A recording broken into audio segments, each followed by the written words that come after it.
கொங்கிகள் மூலம் பெண்ணிற்கு உச்சகட்ட இன்பம் வழங்குதல். இதற்கு பெயர் பிரேஸ் ஆர்கசம் அல்லது நிப்பிள் ஆர்கசம் என்று கூறலாம். இந்த முறை பல பெண்களிடம் அறிவியல் பூர்வமாக நிரூபிக்கப்பட்டுள்ளது. இந்த முறையில் பெண்ணின் தலையில் செயற்கை கருவிகளை பொருத்தி பெண்ணின் கொங்கிகளை தீண்டும் போது பெண்ணின் மூளையில் உச்சகட்டம் ஏற்படும் போது சுரக்கும் ஹோர்மோன்ஸ் சுரக்கிறது என்று அறிவியல் ஆராய்ச்சியின் மூலம் நிரூபித்துள்ளனர். பெண சம்மதித்தால் பெண்ணின் கண்களை ஒரு துணியால் கட்டிக்கொள்ளலாம்.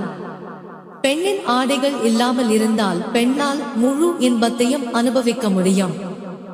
இந்த முறையில் ஆணின் கைகளுக்கு மட்டும்தான் வேலை. ஆணினுடைய எந்த உடல் பகுதியும் பெண்ணின் மேல் படக்கூடாது. பெண் படுத்திருக்கும் போது பெண்ணின் தலைக்கு பின்னால் ஆண் அமர்ந்து கொள்ள வேண்டும்.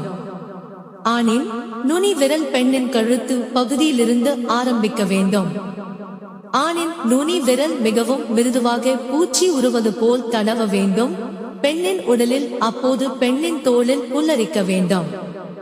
பெண்ணின் கொங்கிகளை சுற்றி ஆணின் விரல்கள் விளையாடி கொண்டு இருக்க வேண்டும். தடவ மட்டும் செய்ய வேண்டும்.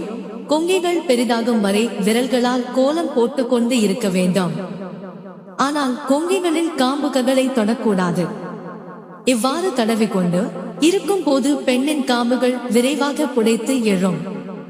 புடைத்து எழும் போது பெண் மனதில் தன்னை மறந்த சூழ்நிலையில் படுத்தி இருப்பாள். எவ்வளவு தூரம் காம்புகள் புடைத்து எழுகிறது அவ்வளவு தூரம் பெண் தத்தளிப்பாள். தன் காம்பு பகுதியே ஆண் சப்பி எடுக்க வேண்டும் என்று அவளுக்கு ஆசை ஆர்ப்பரிக்கும். ஆனால் அதை செய்யக்கூடாது.